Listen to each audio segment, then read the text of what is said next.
Welcome to Chaos Tactical. I am the master of chaos, but you could call me Chaos on account of the informal situation. And today I got kind of a review for you. I picked up a new chassis from Recover Tactical. I keep calling them Recovery Tactical. It's Recover Tactical, not Recovery Tactical. Recover Tactical.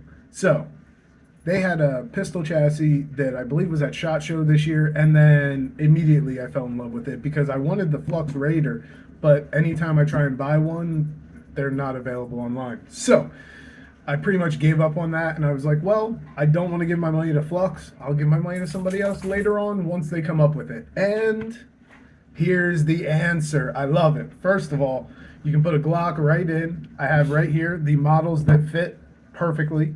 There are models that have stipulations and other shit, but I'm not going to talk about those because I don't feel like delving into that. I'm going to tell you what you can out the box throw in this thing.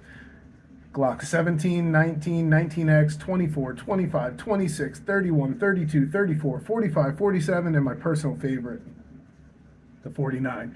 Now, though, I have a Polymer 80 in here right now, which this may be the first Polymer 80 that's been customized to fit into this chassis and sighted in and actually works. Love my Vortex Spark Gen 1. Oh, man, I really love this tower. I don't know why. I just love it. Look at that.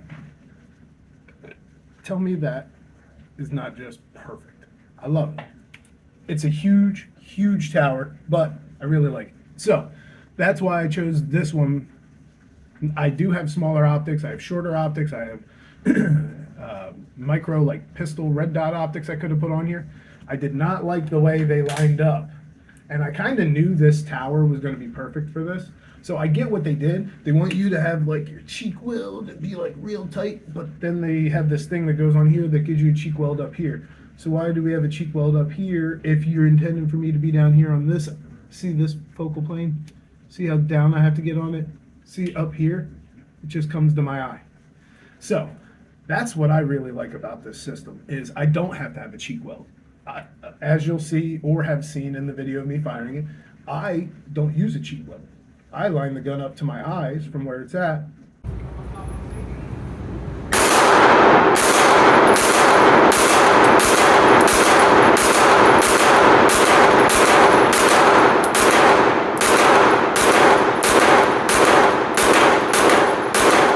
I really like the way that the big, like tall optics work on this. Now let's go through what it has. Aside from a stabilizing brace for the right hand, which they also include one if you're left-handed, which is the opposite direction so that it kind of cups into your arm like the brace is intended. But the ATF has already established that you can from time to time shoulder them as long as it's not the primary way you use the weapon system, which I haven't used this weapon system enough to have a primary way. So I have shot both. They are both the primary way for me. I'm learning how this weapon wants to be fired best and how it works best. So I'm just kind of getting used to it. But the small, minor things I've noticed, like do not, in my opinion, what I've noticed, it might be because I had to customize this to fit, but it does not like when you wrench them together, like pull, push, does not like that, pull, push. It kind of flexes just ever so slightly, and I personally feel like that's going to fuck with your zero.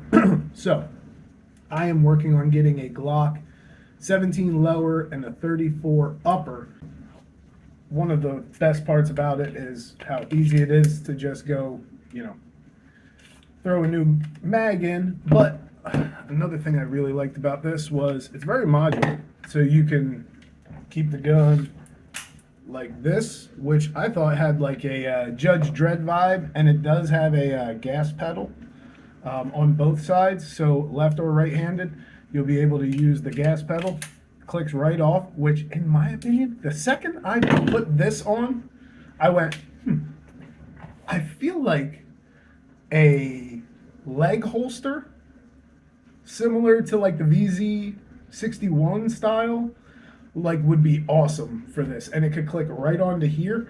And then if you need, you know, to have a more stable shooting platform or to have Nope. Over travel. That's my one complaint. There we go. Nice. So you could get down on it, but it could also be set up to where it could go into a holster that attaches to here. I could very well see that be a thing that comes soon.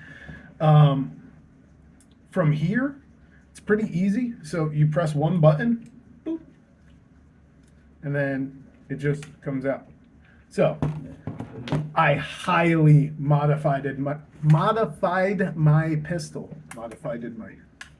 So I don't recommend doing that. I don't think people should be like chopping bits and pieces off of their guns. This is a Polymer 80. This was the first gun I ever built. I have sentimental ties to it, but not that much. I have no problem cutting that gun up and modifying this so that it fits in, you know, like little things. I would never take anything away that I thought removed the ability for it to fire safely. So don't fuck with your shit if you don't know what you're doing. But it kind of just clamshells right in there and here, right around the trigger. Really easy. I really like this platform. This is probably going, I'm going to say, I've said this to my friend who works for the Department of Homeland Security. I said, I foresee a future where every law enforcement officer's vehicle has one of these chassis in it. And like something like this, which is what I keep in the bag that I keep it in my wife's car. I bought 3 33 round magazines, but Botac.com sent me 3 24 round magazines. Yes, I got uppity and I opened them already before I sent the email saying that they fucked up, and they were like, send them back, and I was like, it doesn't really matter, it's not the end of the world. So, should be 7 33 round Glock mags, but Botac fucked me.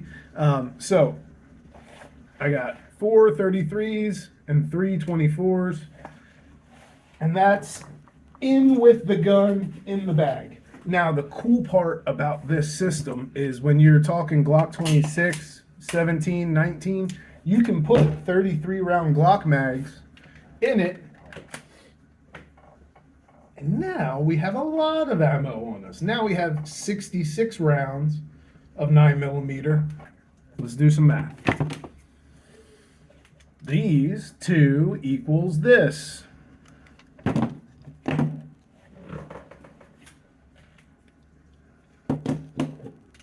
These two are slightly more than this.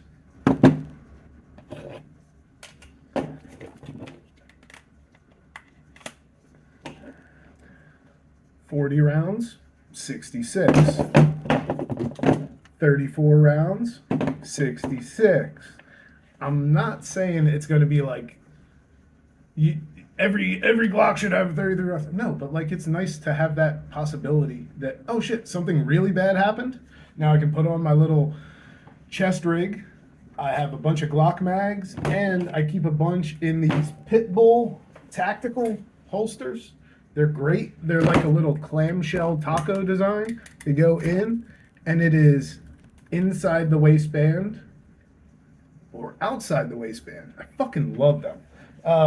Dude, I bought like 10 of these things. I got them everywhere. There's like 1911 mags go in some. There's 22 ones with 22 cal mags that, like, if I go with my 22 to the woods to do something, I want a backup mag. Bam, look at that. Boom, already in it. Boom, grab the gun, grab the mag, out the door.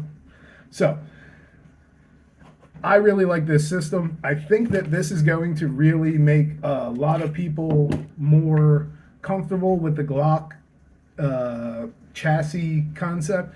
I think the more we see it used, the more people are going to get comfortable with it. But I get a lot of people saying, like, oh, well, you could just have like a rifle in the car. Yes, but my wife's not going to pick up an AR-15 and shoot somebody with it. She's not comfortable with that. She doesn't want to shoot a rifle. They're heavy. They're loud. She's got to worry about our kid. Having something like this is not the best thing in the world, but it's a sure hell of a lot better than a sharp stick. So, in conclusion, I think this will be in every police vehicle, or like whatever companies that use the Glock platform or encourage their officers to use the Glock platform could throw this in their vehicle, and they would instantly increase the hits on target of anyone who has a Glock handgun. It's just that simple. A. Yesterday was Independence Day, not the 4th of July. Stop saying that shit. That's dumb. It's Independence Day. It's like calling Christmas the 25th of fucking December. What are we doing? Do better. Be better. Hey, happy Independence Day.